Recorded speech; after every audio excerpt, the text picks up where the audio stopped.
Welcome to Le Grande Bouffe. The big feast. For SHOCKTOBER! Whoa, you're clipping there, Cole. Sorry. I think it's fine. I want people to jump in their cars. Boo. How's your Shocktober been so far? Well, it's good. We've seen it. I've seen a couple of horror movies, I'm happy to say, and there's more on the way, so I'm very excited. There's movies that we're not going to be able to do, I fear, during Shocktober. We'll have to save them for next Shocktober. Oh my. But there is at least one that I think we're not going to be able to do that I wish we could do. For reasons of just acquiring for viewing. Yeah, because I want to see it. I want to watch it again. And you would have liked it better than Psycho 2, which is the movie that we're doing this week, which I insisted on. And I already know, even though Mike and I haven't really talked about it at all, I know that Mike did not like it. It's fun. It's camp. It's a good old-fashioned commercial sequel. You know, it's a Jaws 2. It's a Driving Miss Daisy 2. I think it's a little better than that. I think the editing could be a lot tighter. I feel like the movie is really loosely edited, but it's Anthony Perkins. It's a good 2 hours. That's one thing I noticed. Yeah, is that yeah. it's not a 90-minute in and out. No. The camera languishes a bit much on the house and the hotel and stuff, but I love returning to the Bates Motel. You know, part of this is you have to remember that this was the first return to Psycho, right? You know, when this 20 years out when this movie came out, and it was Anthony Perkins reprising the role, and Anthony Perkins is amazing in this movie. I know that I'll go with that. I know that this movie is terribly flawed in several ways. There's a few plot holes and some characters don't act consistently. But I really love Anthony Perkins, and I really love Meg Tilly. And we're going to talk about Meg Tilly. But what I love about Meg Tilly in this movie, she's got that cute little haircut. I don't know where she got that little haircut, but that little haircut is sexy. And how old is she playing? I think she's playing early 20s. She looks younger than she's playing. Her life situation makes her sound, like 19, 20. But she looks 15. She looks like Jodie Foster in Taxi Driver. And I love she does have a nubility to which you are referring. Nubility. Oh, boy.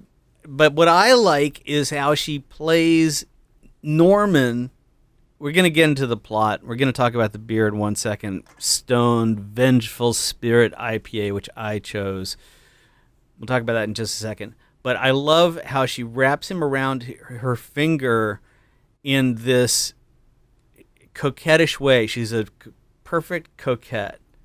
Mm-hmm. But it's very clear that nothing's going to happen. It's not sexual. She's not coming on to him. But she's so friendly. She's more friendly than she should be, obviously, because she's working for her mom, who wants to entrap Norman. And we're giving his plot spoilers away, but the Meg Tilly character dresses up like Norman's mom when he returns home from prison, so he sees her up in the window and take it from there. This isn't a good movie, but Anthony Perkins as Norman Bates, Meg Tilly as Mary, really had to do a lot with not tons, and I think Meg Tilly really is doing an interesting job for a very young actress at playing someone who's giving off a certain type of who's pretending to have a certain type of relationship but is lying, and the audience either knows that or doesn't know it, and you have to play it with some dramatic irony to the other characters or keep it from the audience, and she does a good job at it, and it's well done compared to, could be a lot schlockier without her pulling through. I think she's maybe the strongest part. Okay, so we're going to talk about the beer, the Stone Vengeful Spirit IPA, which is new. I saw it on Twitter. Somebody mentioned it on Twitter. Is that how you say it? Twitter? Yeah, that's an affirmative there. Twitter. Twitter. It's like tete. 7.3. That's also how you say that. Thank you for that confirmation. Yeah. I was pretty sure. You want to, because you don't want to use the wrong vernacular when you're in an intimate context. If you were, When you're If- asking if- for you know- tite pics on the DM on Twitter, you gotta use the right vernacular. the beer is 7.3, and Oh, buddy. and that's perhaps why we're already a little tipsy.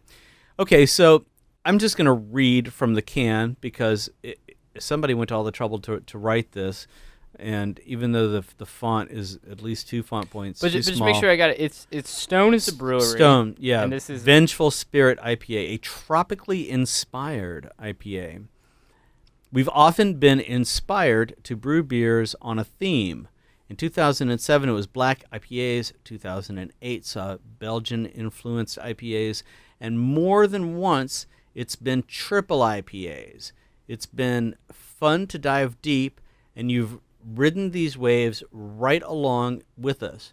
But like you, we also crave new breaks. Okay, so let's get down to business here. What's going on with this beer?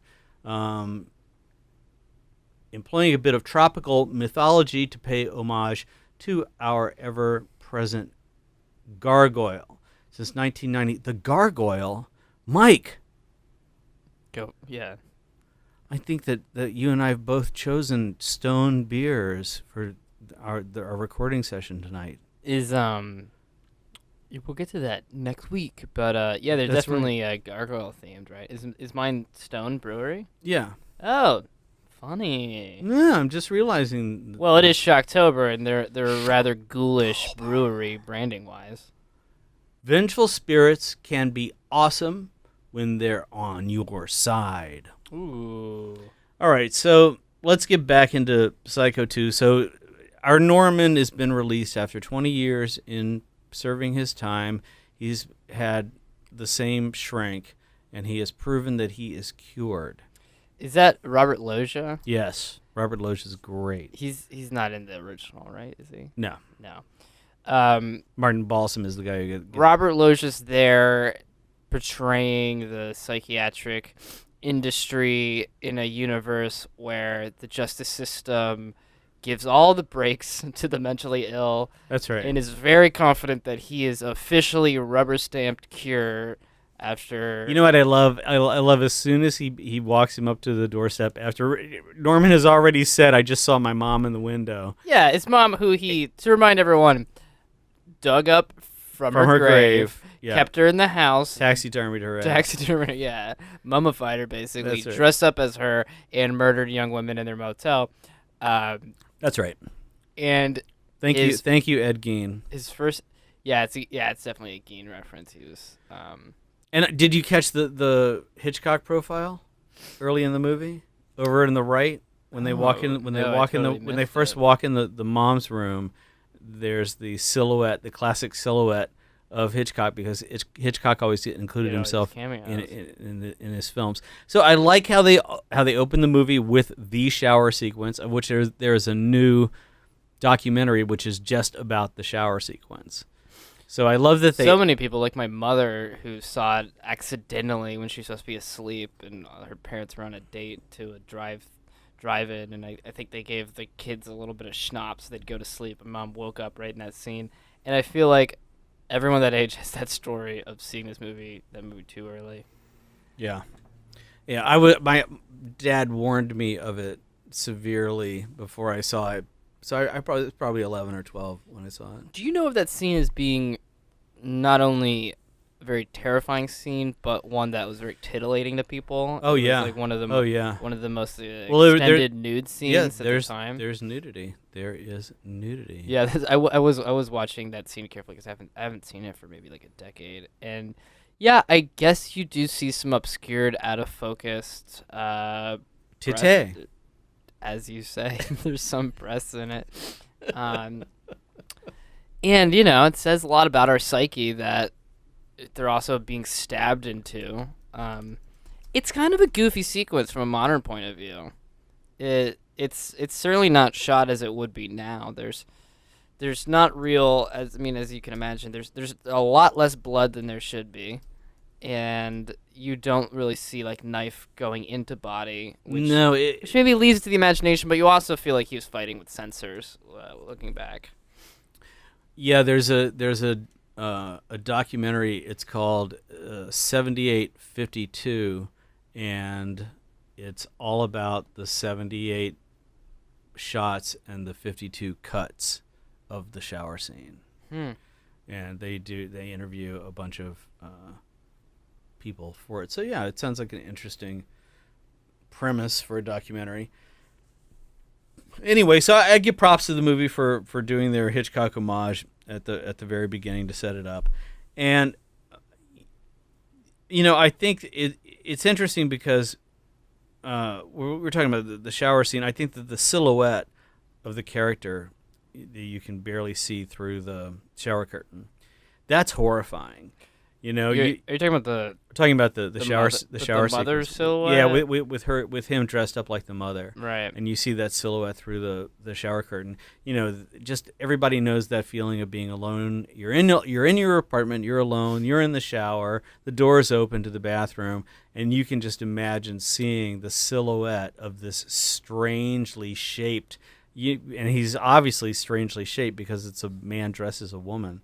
So it has. Well, it's not just any man. Like he's not someone who would be your. No, it is not just any man. It's Anthony freaking Perkins, who's I didn't realize is just tall as fuck. Like he's just like kind of a gawky. Yeah, he's a real skinny. Jimmy Stewart. So skinny. He's incredibly skinny. Yeah.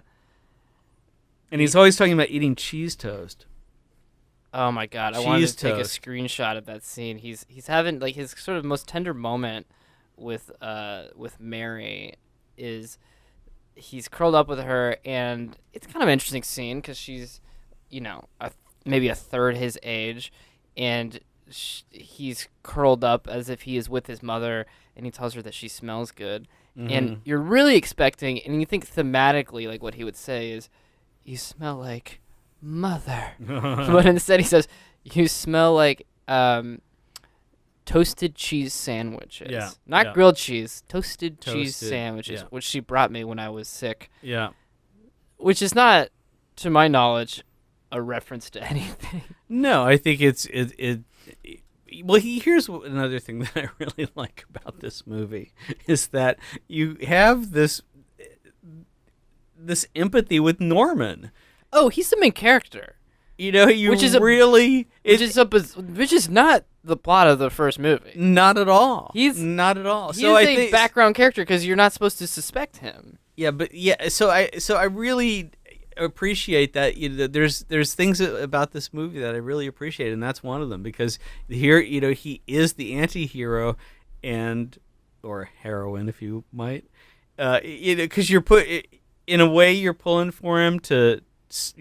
Straighten up and fly right, and then you're also pulling for him to just lose his shit. Yeah, I mean, if you're me, you really want him to go crazy because you want something to happen in this movie. Yeah, no, it takes way too long for the first killing to happen. All right, we got to set up the story a little bit because we haven't really done our due diligence with the Meg Tilly character. So Mary Loomis. She's really Vera Miles' daughter. Vera Miles she's Mary Samuel, as she's right. What was Janet Leigh's character's sister in the original? She's Psycho. The one who goes looking for her after Janet Leigh. That's right, who is the one that's murdered in the shower. She's the one who's a witness when they're dredging the lake and they pull the car out and she's standing there, and so. She's in cahoots with her daughter, played by Meg Tilly, who works at a diner. She's just gotten a job 4 days before Anthony Perkins, Norman Bates, arrives to take back his mother's hotel. He needs a job. He gets a job as a dishwasher, whatever. A chef's helper. He does anything he's asked. I've known a lot of people who worked in the service industry. Yeah. And to my knowledge, that's not a position. No, this is a position that was made just for the newly released from prison Norman Bates, Yeah. so that he can be He can You- be an you asset get a to sense that society, it's- and also so you can keep an eye on him. You get a sense that it's a position in a restaurant that someone who like went to Dartmouth and have never worked blue collar work in their life just invents because they're trying to get their first screenplay made.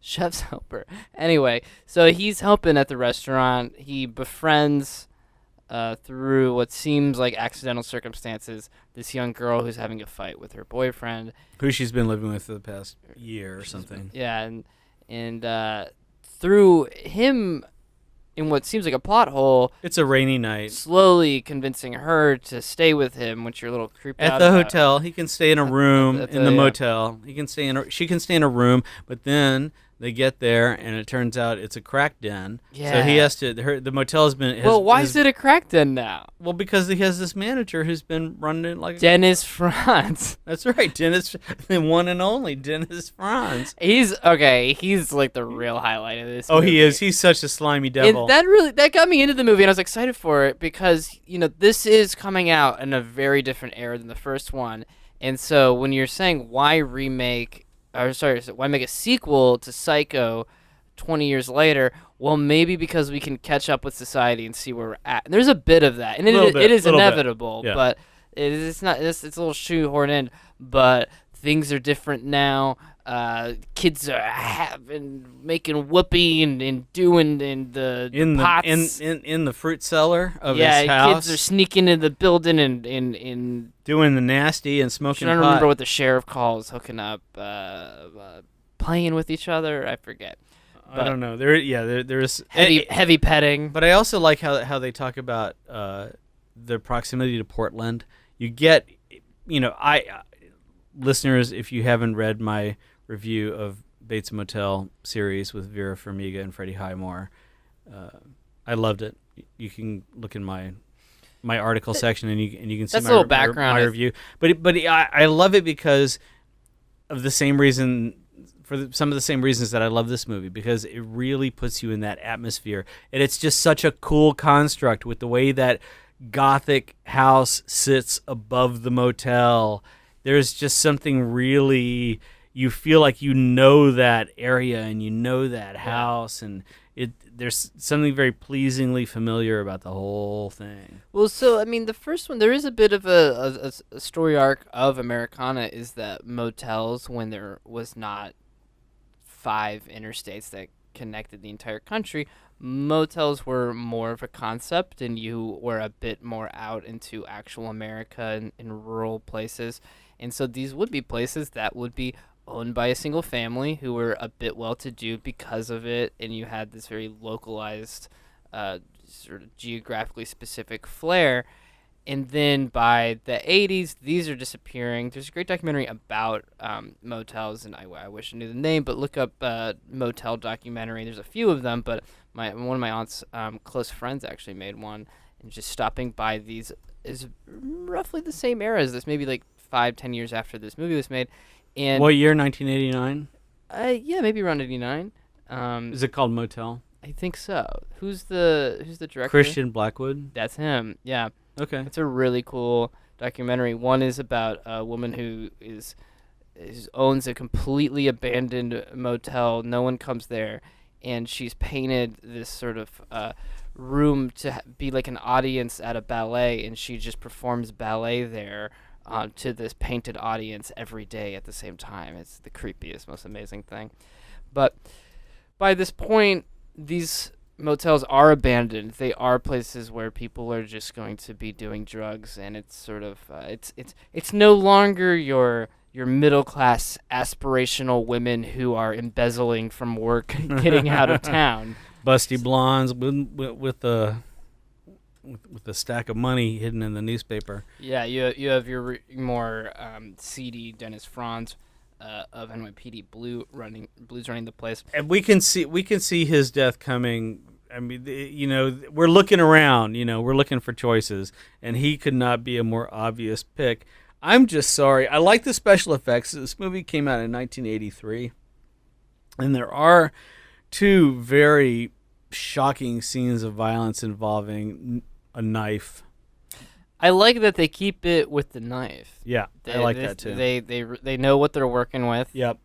And they stick to it. It's like Fast and the Furious. They're not going to be flying planes. Here's my problem is that they set you up by introducing the movie with the famous shower scene, which is so like. And remember. No, but that's the thing. But that's the thing. Film. But no, but if you're going to do that as a filmmaker, you just put a lot of weight on your shoulders because now you have to show us something better. That's a great point. And he had 2 opportunities to do it, and I say he should have done it with the first one, just because I think that what they did, I could be wrong, but I think that they measured this film against the original Psycho for when the first murder occurs. I believe that Dennis Franz is killed somewhere around the same third act part, maybe later than it's the a third bit act. It's a bit heavy because we're like, do I really care about how this diner works? Yeah, like and there's a couple too many scenes of right, him and this screwing up at this work. is a problem with the film is that you don't like, the writers needed to qualify the characters better so that the person who gets killed, the Dennis Franz character, like the Janet Leigh character, who's the first person that dies in Psycho, is somebody that you have empathy with. Somebody that they're a flawed person, but you empathize with. The Dennis Franz character, they don't give him. They could easily have given him a humanness, and it would have made it so much more interesting. Yeah, you would have made him so much more interesting if Norman were bullying him, and he was a really nice guy, right, trying to do the right thing. I would like if Dennis Franz was doing a similar thing, but from this point of view of Norman. No one stays at these places anymore. There hasn't been anybody. Right. I'm trying to keep your family afloat. Right. I'm trying to keep money in the bank. It's just like, do I want people doing drugs here? No. Yeah, exactly. But look, someone's got to do it. It's got to be us. And putting Norman in this like moral position and almost making him this like version of the patriarchy. But no, he's a bad guy, and so when he gets killed, you're like, fuck. Yeah. Okay, well then, but see, all right, and then here's the other side of the coin, which is that you also have to pay off. Like, here's your chance. Now you have to do your modern version of the shower scene. This is your time. This is your moment in the song where you get to play the solo, and just doesn't happen. There's a nice little bit of tiny bit of special effects, and then it's over all too quick. Well, they needed to hold for another 2 seconds on that shot. Yeah, and and they give us another shower scene, and the only difference is actual boobies on screen this time. Like that's what they throw out because it's what is it 83? Yeah, they need a little. They got a hour and 53. I think that's a chunky movie. I really think though that I don't know if this will ever happen, if it ever could happen. It's sacrilege. I realize that to even say this. Are you about to use the R word? No. Reboot? No, I'm talking about taking a movie like this and properly editing it. I think that you could. I think that you could take this movie and edit it into a really great film. Pulling an Alexander. You know what I'm talking about? It's Oliver Stone's Alexander. Yeah. His director's cut was 13 minutes shorter than the theatrical release. That's pretty rare for a director's cut to trim out an eighth of your film. Interesting. So I do want to talk about Meg Tilly because I love Meg Tilly. Meg Tilly's awesome. She's really great in this. And she's Jennifer Tilly's sister. So if you feel like you're having deja vu, yes, when you see the Chucky movies, there's Jennifer Tilly, who's also beautiful. Yeah. I was absolutely confused by that. I looked up Meg Tilly and I was like, she's not in Chucky. So I'm thinking of someone else entirely. But yeah, of course. They're sisters. Of course, Meg Tilly had her breakout performance in the also 1983 film The Big Chill. Perhaps you've heard of it. Oh wow, she's in The Big Chill. She's someone's kid in it, obviously. How funny is that? This movie and Psycho 2 and The Big Chill came out the same year with Meg Tilly in leading roles in both films. Was she in a leading role in The Big Chill? Who's she in The Big Chill? Do you remember her in The Big Chill? I don't. I haven't seen The Big Chill in about 6 years. Oh, maybe we Probably really. longer. No, probably longer.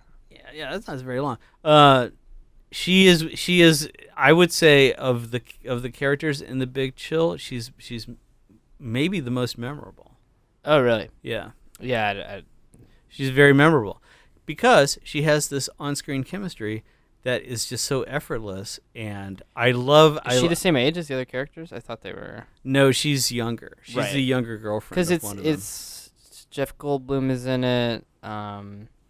Directed by Lawrence Kasdan. Right. Glenn Close. Yep. Jeff Goldblum. William Hurt. Kevin Kline. Mary William Kay Place. Hurt is who I remember. Yep. Joe Beth Williams. I'm probably more familiar with the soundtrack of that movie. I had that on cassette tape. My parents had a cassette tape, and that's nice. That's a. I used to have the classic. cassette soundtrack for Pretty in Pink. That must be great. That's a good soundtrack. It's got like The Time and Prince and all sorts of good shit. So let me ask you about sequels, because we are in an era of sequels, but something I was thinking about while watching this is I think that the franchise and sequel culture that we're in now is actually a bit more respectful than this brand of sequel making. I think a movie like Psycho... I call bullshit immediately. Sure. But it's because I'm just kidding. But it also comes down to understanding what is the movie Psycho, because it is absolute. I think it's definitely thought of as canonical, a great film, and not on the level of like conical. Certainly, sorry, I say canonical, like in the canon. Oh, okay. Yeah. Certainly iconic. Mm-hmm. Maybe that's its like leading characteristic is iconic. Well, but all right. is it a type of film like Okay. is it a type of film like The Godfather, which itself had a sequel that it shouldn't have had? But no, the sequel to The Godfather is the good. third one. I meant. Yeah, the third one. The third one. But this is the but this is a type Psycho. of this is a specific type of sequel, which is very Okay. few, if any, people related to the original were involved. Well, see, but you got Anthony Perkins, and this is what I and this right, is and this but, is but what you don't have Alfred Hitchcock, is my point. well, of course, like of course, you don't have Alfred Hitchcock. If this is very similar to the Jaws sequels, which don't have a very irrelevant it's not, person. well, okay, Steven we have to Spielberg, go back to Psycho for a minute. We have to talk about Robert Bloch wrote the book, and it's one of those books. It's funny how it's written. If you read the Robert Bloch version of Psycho, it's a very similar reading experience to reading The Exorcist, where it's a little dry. Their sentences are kind of short, and it goes into just enough detail, but not quite as much detail as you want. And so it's not to books. It has for one thing, it's not to books as the film is the movie is the film, right? Like yeah. it doesn't hold a similar cachet like The Godfather. But let's just talk about Hitchcock. Hitchcock read this book and decided that he knew exactly what to do, and he was working at a time when he'd been working in television, and his last movie, I think it was Vertigo, that died a dog's death. Vertigo died. No one liked that movie when it came out. Everyone loves it now. I didn't realize it was a but flop. that movie flopped, and he'd been doing a lot of television, great television. And Alfred Hitchcock presents, yeah, right. Exactly, yeah, I love that show. And I was born in '63, so I remember that show, and that was one of the ways that I fell in love with Alfred Hitchcock before I ever saw The Birds or Psycho. So what Hitchcock did was he decided that he would use his television crew to shoot this little horror movie, this little knockoff horror movie that they were going to shoot in like over a few weekends. And I don't know how he got the set, but everything was done on a television budget, which was much, much smaller than on a feature budget. At that point, we might be talking the hundreds of thousands. And that also played into the choice to film it in black and white because it was cheaper. The stock is cheaper. Yeah. So, do you know what year was this? Was this 60? I think it was 63. see. So we're well into color film, and I think that's a thing that I forgot. Let me double check that. Because I imagined it. Maybe 62. That sounds about right. Thinking about how old my mom must have been. You know, we're well into the color film era. Yeah, absolutely, for sure. You still had some comedies coming out in black and It was white, 1960. Sorry, 1960. Okay, all right. 1960. You can still have comedy. Like I believe, like some Like It Hot might have been 58 or something. Like you still had some black and white stuff coming out. So the thing about the movie was it was treated very ritualistically about no one was let into the cinema after the thing began, and you weren't supposed to tell anyone about what happens in the movie as just an audience member. As an audience member, this is part of how Hitchcock beefed up the promotion for the film. Did he have like a little a message to the audience? Oh yeah, he had his little film trailer where he walked out with this big fat set. Oh my god, it's amazing. Keep for yourself. Oh yeah. All of that. Yeah. All of that. Amazing. And so, it did something that no film had ever done. It also created the slasher genre. Psycho was the movie that created the slasher genre. That's the big thing. And the fact that Hitchcock waited until 40 minutes in to have that first killing and have that be the ostensible protagonist that vanishes. That was a groundbreaking thing, and I think that we're gonna talk about a similar attack in that vein with Texas Chainsaw Massacre. Texas Chainsaw Massacre. A similar one that we've already covered for Shocktober, though, is in the film that we did last week, The House of the Devil. Greta Gerwig, very unexpectedly at a very similar juncture, is murdered. She's not explicitly the protagonist; she's clearly the best friend character. Yeah, but very empathetic, very empathetic, and you certainly suspect from the arc that she will be around. And, like you could imagine her maybe being killed at the end, but the idea of her being taken out at that point is very shocking. Really comes as a shock. But of course, that movie came out 6 years ago, versus 1960. Very well. Here's what I have to say. I wish that Ty West had been the director on Psycho 2, because I think that's what was missing from Psycho 2 is somebody who's ready, willing, and able to go back and look at the original and see the corollaries to modern day filmmaking and compensate for those so that you get those, but you also get that modern effect, because that's what happens in The House of the Devil. Is Ty West is so able to brilliantly substitute these characters so that the Greta Gerwig character, the friend, is the one who gets killed the first time. It's funny. I think there's 2 murders in that one, and there's 2 murders in this one. Is that right? I think there's more than 2 in this one, though, right? There's Dennis Franz. There's Well, yeah, the little boy is weird. I don't know about the little boy. We don't get confirmation on the little boy. No, there's more. There's definitely more. I was gonna say is strange about this movie is I don't know if I'd call it a slasher. You know what I would honestly call this movie is like a mystery movie almost. Like it's got the same number of deaths as like a Columbo episode. And it really is actually a mystery of who's doing it in like a almost like Scooby-Doo-ish way, because it's bad. It's bad. It gets bad when there's eyes peeping through the eye holes and you don't know who they are. Yeah, that gets a little, and they don't bother to explain that.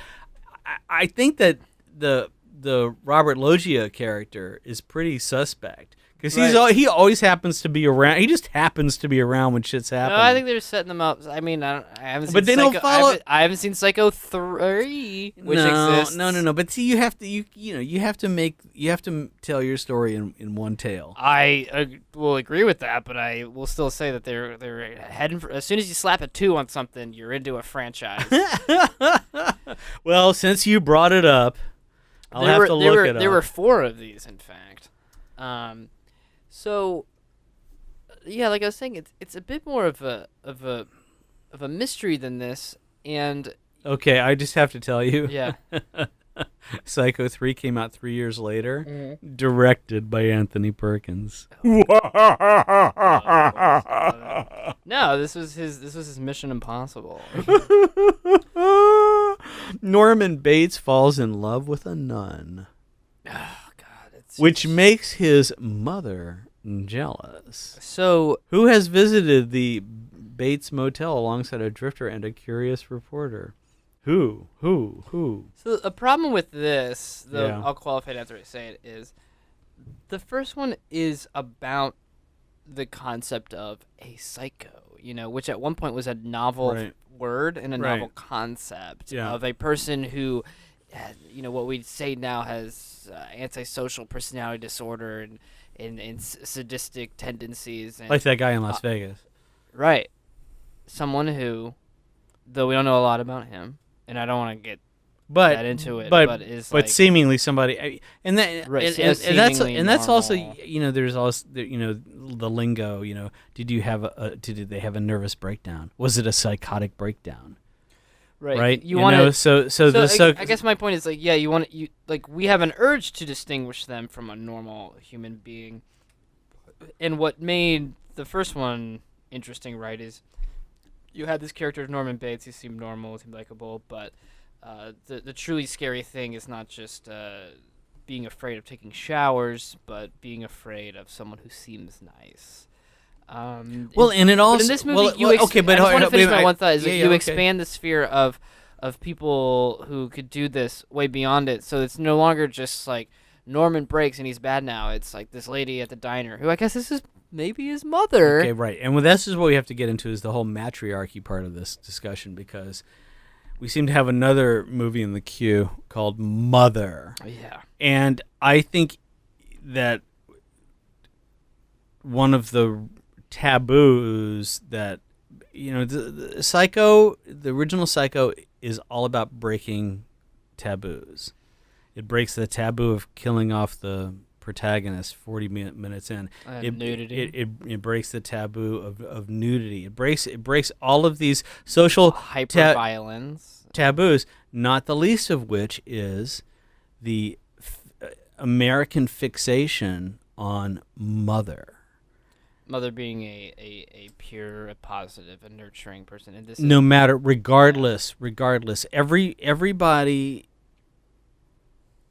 everybody gets a free pass once in a while, but who always gets a free pass is the mother.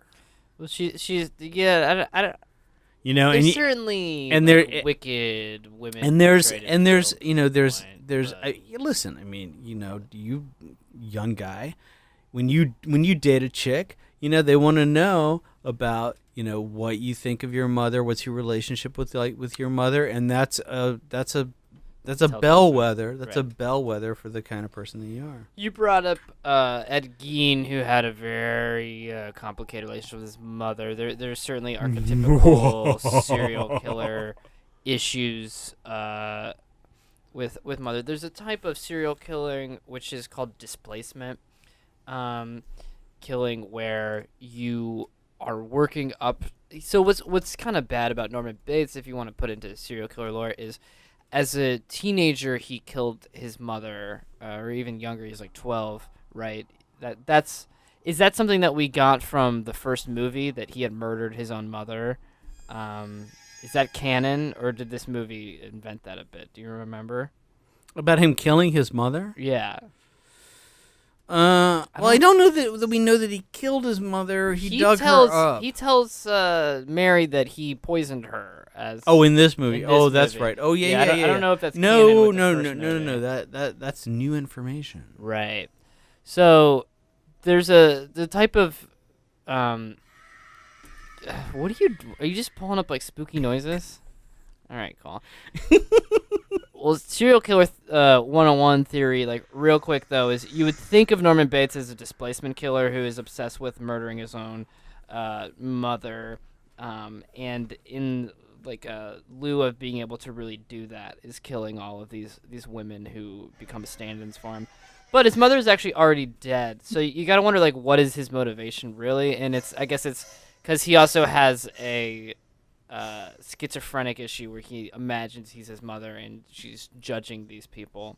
So like that's his. It's beautiful. It's so Freudian. It's got everything. I mean, that's the as from a sociological point of view, this the whole Psycho franchise is amazing. The core of it is very. It's very engaging. There's something engaging that, on top of the iconicness, on top of the scandalousness, and that everyone had an experience with it. That's kind of Jaws-like. Like I would say, Psycho and Jaws. Yeah. Played really similar, really similar things. For sure. They started. Yeah. Same thing. Same thing. But additional to that, like what Jaws doesn't have is like a Freudian attachment to our psyche, and is really kind of getting. Well, if it does, it's phallic. Sure. Yeah. Yeah. And this is. I mean, this we get the phallic too with the knife. Right. You have the phallic, but the feminine is perverted into like its exhibiting of its like penis envy through using. Well, there's violence. that great shot in right, because in the House of the Devil where it's the silhouette and it's the girl and she's got the knife. Mm-hmm. It's one of those images that it's Godarian in its universality, because all you need. Godard was famous for saying all you need is a girl and a gun to make a movie. Right. I say all you need is a girl with a knife in silhouette. Yeah. Well, so this is the most obvious. I almost don't even want to say this because this is the first thing that you write in your paper about the shower scene in Psycho, which I haven't thought that much about. But it's that Anthony Perkins wants to fuck Janet Leigh, right? And he has a taboo against trying to seduce her or actually do it.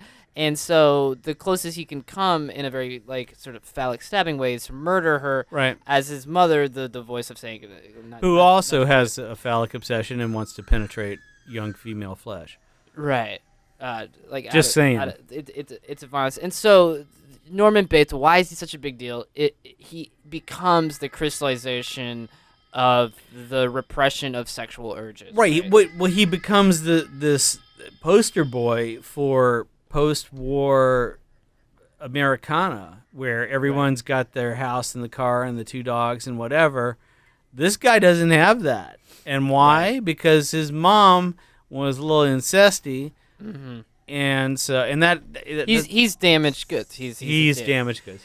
Classic damaged goods. And because he's so iconic of the 50s, the post-war era, I really wish this leaned even more into being the 80s. I wish this movie leaned more into the what's it mean that Dennis Franz is there. There's a line that I believe is a reference to Watergate. They can't avoid it when you're writing it. But the psychologist says, "I want you to tap their phones," and the sheriff says, "I can't do this. This is Mountain View, California, whatever, not Washington D.C." Well, that's a Watergate reference, right? Yeah. Yeah. And so I wish there was even more of that they were conscious that Norman Bates is so tied up with this era. We're jumping 20 years. What does that mean? Yeah.